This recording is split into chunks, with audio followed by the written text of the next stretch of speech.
So obviously there are some qualities that you value in a founder. What are those qualities? Basically, it's an issue of trust. Trust has two dimensions to it. One is, I trust you. Even if I leave my money on my wallet on the table, you won't swipe anything. And the other is that I trust my money with you. And whichever way it goes, I know you would have done the best. So that's a matter of competence. Can you give us some insights of, about the ever tricky, sticky, and yet very pivotal topic of valuation? What, according to you, is a magic ingredient? I can tell you my own approach to valuation, and I hope that doesn't result in a large number of startups coming to me immediately. But frankly, what difference does an evaluation make? As long as the other guy is also doing well, and it shouldn't be that only we do well. It should be that the promoter should do well. Yeah. So when it comes to valuation, if the guy is downright unreasonable and greedy, that tells me straight away this is a no-no, even if the project looks good otherwise. So I am very reluctant to negotiate beyond a... And I have also, I was talking to another entrepreneur the other day who was asking me about a certain investor. I said, what the entrepreneurial community in India doesn't do a lot of and should do much more of is to get very demanding of their investors. So go and speak to your investors and ask them to put more things on the table for you. Ask them to do more. It's the capital has come. That's fine. After that, it becomes more a case of, oh, is he going to ask me difficult questions that I have to answer at the end of the month?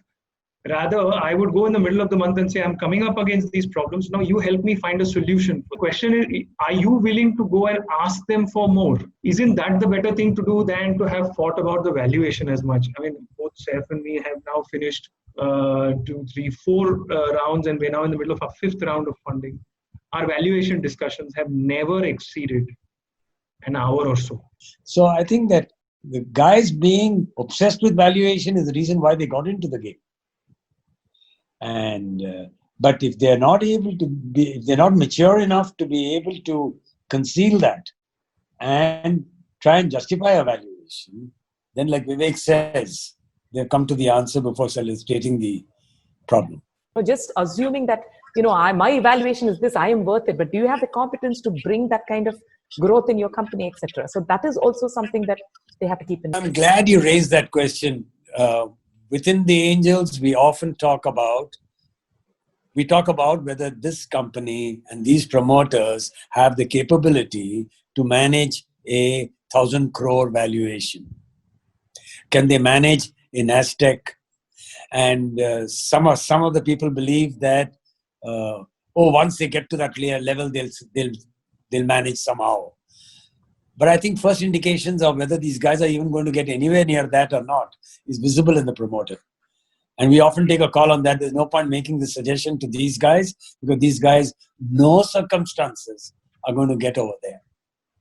As it happens in Fourth Partner's case, all along we knew that these guys are going to get somewhere. Thank you, Naru. You're asking me to prioritize a number of things. One of the chapters in the book is look before you lead. And I've covered a cross-section. I'm willing to publish and put down my views quite openly and frankly. Mm-hmm. You have to understand what your business is doing, whether they're adding value to society. And you then got to see how you're going to manage this. And that should be something that is feasible to manage. Very often, people come up and they have a project and they just mutter a few words about what they are going to do, what they're going to bring to society, they don't talk about. And I have great difficulty explaining to youngsters, but I do it very patiently, that unless your value to society is clear, how do you expect anybody to put in money?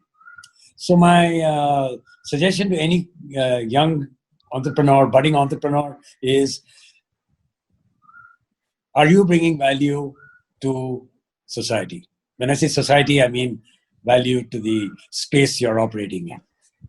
don't do an app because the app will make money. Okay. Don't expect to make money because you did an app. So we face, prospects come in all kinds of size and shapes. Mm-hmm. Not all of them are well shaped and bright like Vivek Subramaniam, but that's part of being an angel investor. You have to listen to them. You have to treat them with great respect and their time, and then they'll deal with your time with respect. So my advice to a youngster is go in over there and make sure your proposal brings some value to society.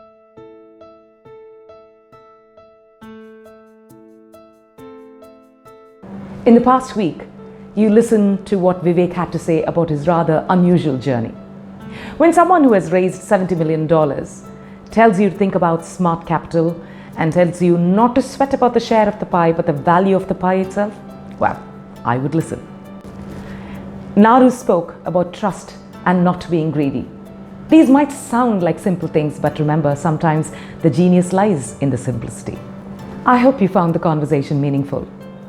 Join me next week, where I meet a husband and wife team who had a rather unusual reason to start off on an entrepreneurial journey that is commendable. Our insiders next week are Madhumita and Jagdish from the Indus Valley. I'll see you there.